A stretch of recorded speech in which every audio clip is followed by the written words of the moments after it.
пък тук в нас няма никой, а пък е заключен човек. Какво беше това? Кой е там? Кой е там? Човек. Какво беше? Какво? Какъв е този нож? Човек, кой е бил тук?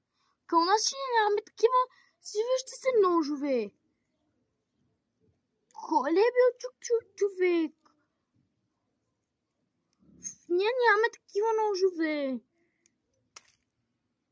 Какъв е този СМС? От непознат номер. Разгада първата мистерия. Разбира се, че аз бях тук, докато те нямаше. Без титула. Не, човек. Някой майтапа ли си с мене? Не. Просто чао с мен.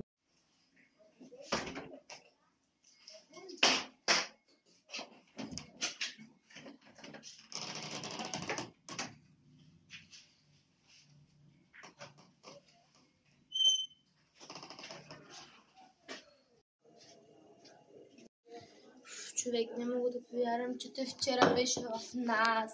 Сигурен съм, че той замина от нас. Много ми е страх да се прибера вкъщи, човек. А пък, не знам, аз бях сигурен, че той вчера беше в нас и даже обикаляше и аз му чух шумовете и веднага избяга.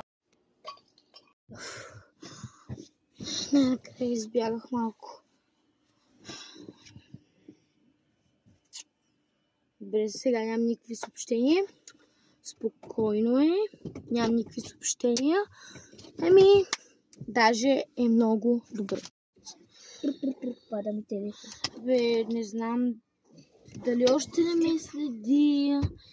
Той ми има номера, той знае къде живея.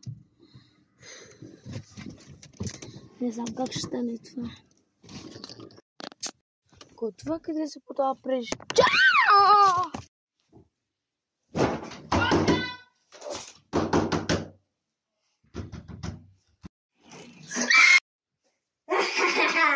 Сега ми падна в ръцете ми.